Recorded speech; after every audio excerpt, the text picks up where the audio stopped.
So since we're quarantined to the house, kinda, the latest China flu or virus, whatever China's kicking out this year. Even though we got 40 square miles, we really don't stay in the house, but since most of y'all are there, I want to show you my house. So this is what you call my Barndominium, I guess. Essentially how we designed it and come up with it is my design, and I pretty much built it all. I had guys help me build it.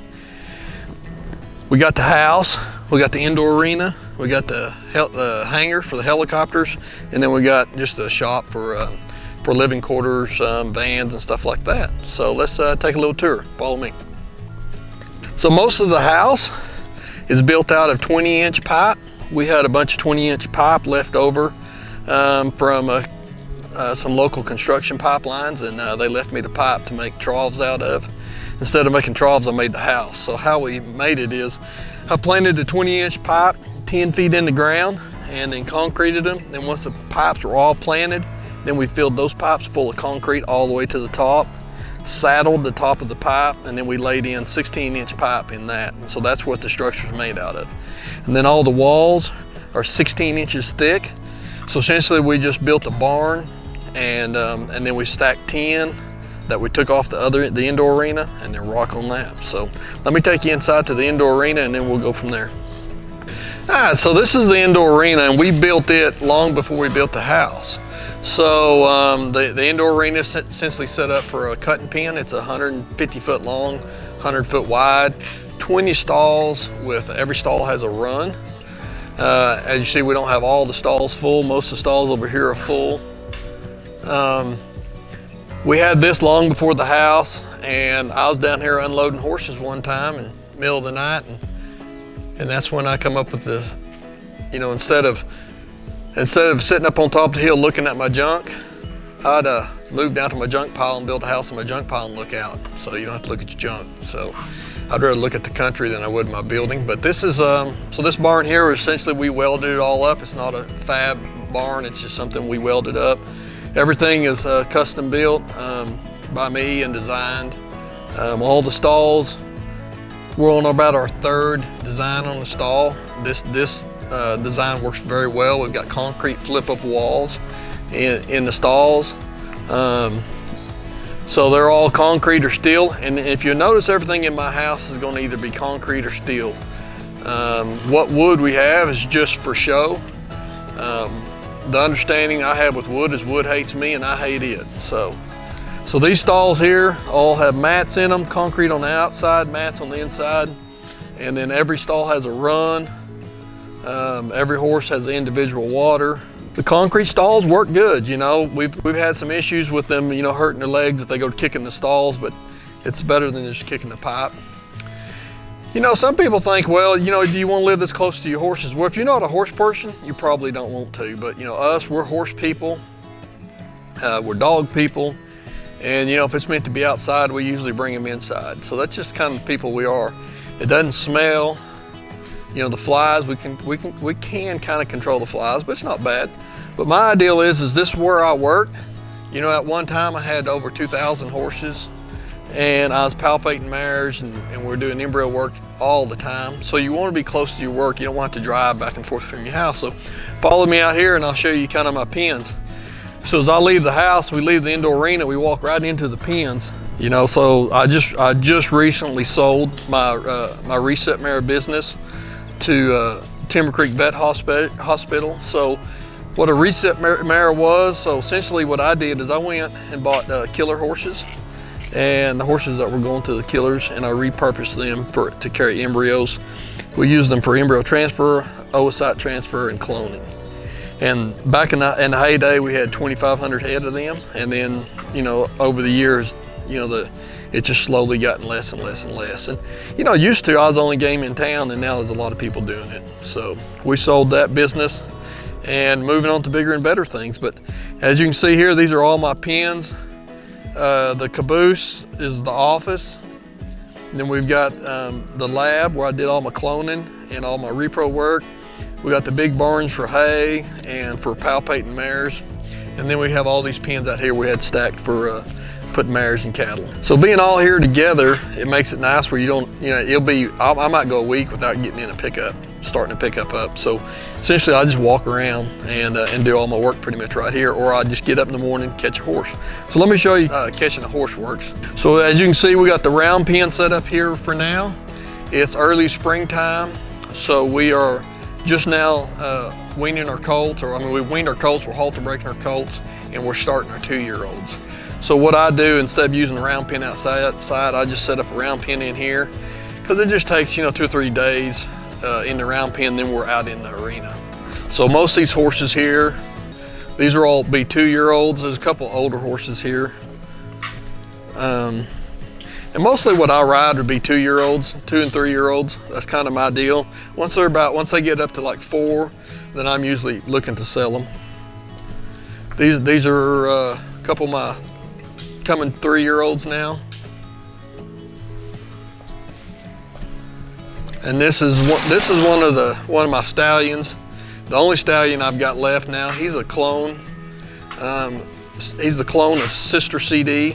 Sister CD won close to 900,000 cutting.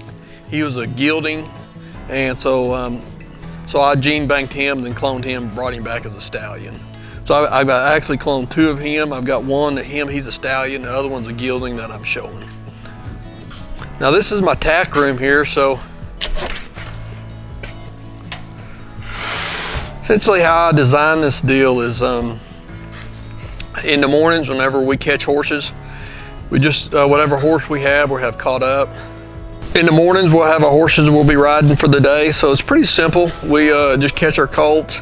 If we need to put them on a walker, we'll put them on a walker, but we'll catch them, saddle them up, and lead them right out into the to the pickup. If we're not, sometimes we just leave out from the house, but otherwise we'll just lead them right out, load them in the trailer, and then we're off to work for the day. That's if we're not flying the helicopter that day. So the wagon back, this wagon here is one of my newer wagons. We used to always take the wagon out for spring branding and fall weaning. And I guess it's about 15 years ago, we just all got too busy or something, but we quit taking the wagon out. And my old wagon was getting pretty run down, and I took it in to get the wheels worked on. And when I was there, he traded me out of that wagon, so he traded me this wagon. So this is kind of a wagon that I've always wanted, design-wise, with the Dutch box down here and your chuck box up here, and the shovel and axe and all that stuff. It sits in here, and the birds like to poop on it now, but it's still a workable wagon. So we just keep it parked in here. It's ready to go whenever you're ready. Just wipe the bird crap off of it, and it's ready to go. We keep some harness here and harness over there, and we'll catch. I got a team of Perchins. We catch them, and we can hook them up to this wagon or any other wagon. And then follow me over here. So this is kind of the outdoor living area. So this is our outdoor kitchen area. So where we do any kind of outdoor fireplace, cooking with the mesquite, and then if we're doing that, we'll get our Dutch ovens out and cook too. Of course, we got the grills built in, very expensive grill, and we use a Traeger. That's like everybody else, once you use a Traeger, it's kind of hard to go back to. All right, let's come in the house now. So as you can see, this is the bar.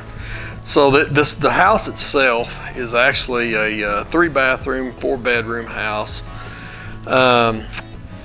The house is on this part, and then you got the indoor arena here, and then you got the hangar over here. So everything in the house is built out of steel and concrete. You'll see some wood on the outside, it's just trim. Like I said, wood hates me and I hate it, but as you come over here, I'll show you on some of the pipe. This is part of the structure. So there's each one of these beams, there's 6 of these, 20 inches in the front, 16 inches here. And these are all 10 feet in the ground, and then they're full of concrete all the way to the top. So you slap them, they are solid. So the ideal is, we've had tornadoes out here. We've got a lot of, bad weather and other structural things. you know, it's like if I'm gonna build something, I'm gonna build it that it'll last, and this will last. And then everything else, all this stuff here is all welded in steel. Everything under the behind the walls, under the floor, is all steel and concrete. The concrete always throws a little issues in there. You know, it can't be super fancy, it seems like, but it's functional. You know, everything in the house is pretty basic. There's nothing exotic. The tile is simple, you know, Home Depot stuff. The bar here is made out of mesquite, you know, a couple mesquite trees and a chainsaw, and you got a bar. And the antlers all come, all the antlers all come off of the ranch. Just pretty simple stuff, you know.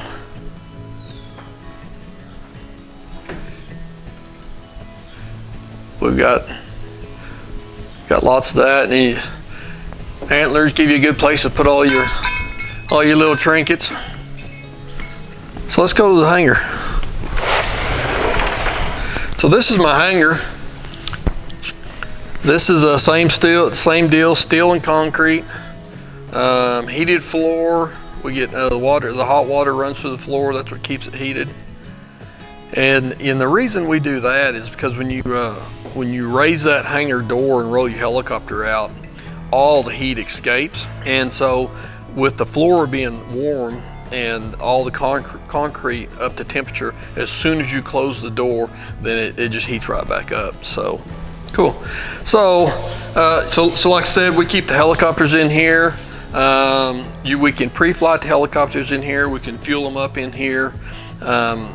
The floors are heated. It's, you know, we got fuel lined in here, and then that door on that far side that's a bifold door, raises up. We roll the helicopters out and then off.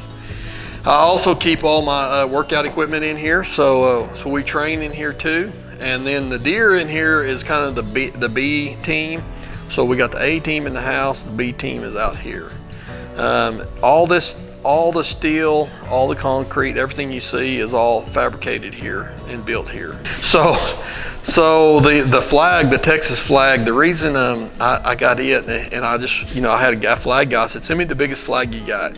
And that was it. And the reason I put it up there is because we have parties or get-togethers in here, and I was wanting to kill kind of the echo, because the tin gives you a big echo, tin and concrete. So I put the flag up, and it's become a pretty good talking point. So, which I like it. I think it's pretty cool. So the helicopters here, we, you know, the main thing is we want to be able to do a good pre-flight. So you don't want to be outside in the weather when it's cold and windy or hot even. So it's nice to be able to come in here. We've got our fuel over there. We can fuel the helicopter up, get in here, and to get our pre-flights all done. So this helicopter here is actually pre-flighted and ready to go to be ready for a grass fire. Because we got some, you know, maybe today, it's supposed to be windy today, so we want to be ready for a grass fire. And then this helicopter here is all set up for our shooting deal, and with the China virus we got going on now, all the military shut down, and pretty much everything's shut down for the next month or so, which is fine, giving us time to do other things. And that's pretty much it on the helicopters. They're ready to roll. So these helicopters, both of these, this one is a brand new R44 Raven 2. I think this is a 15 model and this is a 19 model. The reason we use the R44 is because it's just a really cheap helicopter to fly in the helicopter world for what we do. For working, it's very cheap. We can get 2 shooters in there. I can sling and load my chemical applications through there.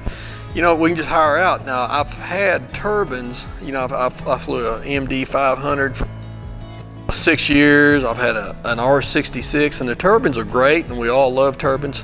They're just expensive. They burn a lot of fuel, and they're just, every time something breaks on them, you know, it's a $100,000 ticket. So, you know, that's kind of where this one here, if the engine, you know, so say if you lose an engine on these R44s, the engine's $35,000, which is expensive, but it's not $200,000 like a turbine. So it's just a real cheap, it's the reason why it's the most popular helicopter in the world. Now, yeah, does it have some a downside to it? Yeah, it's got a little bit of a downside to it. It's not as stable as the 500, and it's, you know, not as fast, or, you know, there's some things to it. But, you know, for the bang for the buck, you buy this helicopter, you know, brand new, you know, it's a $500,000 helicopter.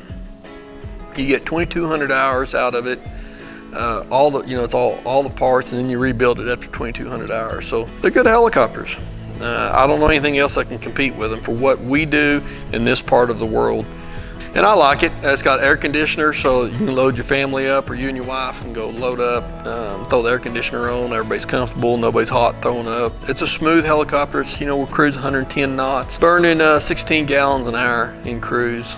And so we go 250 nautical miles. So for us, we can get to, you know, Fort Worth from here, and then we'll need fuel. So, you know, 2.5 hour flight from here to Fort Worth compared to a 6 hour drive. So payload, essentially 900 pounds of load, you know, in the cabin, including fuel. So there's a hook under this, and that's what this mirror's for. This mirror just saves my neck from leaning out all day. So I sit over here and I look at my mirror, and then I can see my load. And so most of my flying is fighting fire, external load. I do fighting fire, and then I do my chemical applications, which is a bucket. And you'll be loading 72 gallons of water, and your bucket weighs about 70 pounds. And you can go. The neat thing about that, pretty much full of fuel if you got enough wind. You have to have enough wind to have transitional lift to be able to pull that off. But you can do that pretty much all day. And what that allows you to do is you can sit on the fire line for 3+ hours. And that's important, that when we're fighting fire, you know, we're not putting a whole lot of water down, we're not putting a whole lot of fire out, but we're just working right with the fire trucks. But if we're sitting there on the ground where we can be, in case they get an SOS, because sometimes the fire trucks get stuck and the fire's coming up on them, well, they give us a call, well, we can get over there within seconds, and we can start dumping water on them. Or, you know, those times hurt, you know, heart attack or burns or heat exhaustion, we can go pick the paramedics up, get them there, go pick the firemen up, get them to the paramedics. So it's important that we're on the scene all the time. So being able to be there for 3 hours, that gives us time to get, you know, if we know we're going to be there for longer than 3 hours, we can have fuel sitting there. We can land 15 minutes, we'll be back up in the air and ready to go. So we like to have 2 helicopters sitting there doing that, and that's normally what we do. Now, my spike application is a chemical application. We spread pellets. It's pretty much the same thing. It's a bucket we put on the bottom of the helicopter, fill it full of chemical, the spike, and it spreads about a 90-foot swath. And then what it does is killing the sagebrush and the kind of your woody plants. And the government's got some contracts out now for the prairie chicken habitat, and that's kind of what we do there. And then also, I'm a commercial flight instructor, so I don't do a whole lot of like beginner pilot stuff, but I'll do more advanced flight training.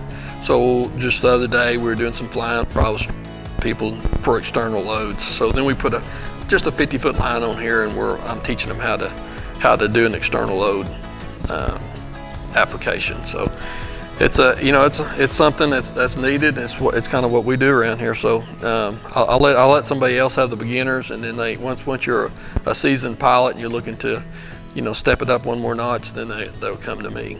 So my flight history is I started flying in 1994. Been flying consistent. You know, started as a private and went commercial, and then and I've got 4,000 plus hours. You know, I never crashed a helicopter, nothing like that. But 90% of our flying is below 100 feet. And that's where you got to be, you know, be really smart, be really careful. That's where we live, and that's where we work, and that's where we make our money. All right, so anybody that knows me knows that I enjoy running horses, and that's kind of what I do. And I enjoy fit. So my routine normally is I've got a strength coach that I go to town 3 days a week, Monday, Wednesday, Friday, train with him. And then those other days I'm here training here, or I'm running on the ranch. But of course with the coronavirus, we're kicked out of the gym. So this is my workout area. Luckily, this is my home workout area. So it's pretty simple. You know, I've got plans to upgrade it, but it's, you know, it's just simple stuff. You got a rack.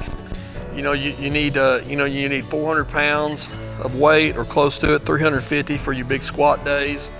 You need a bench. You need 2 barbells.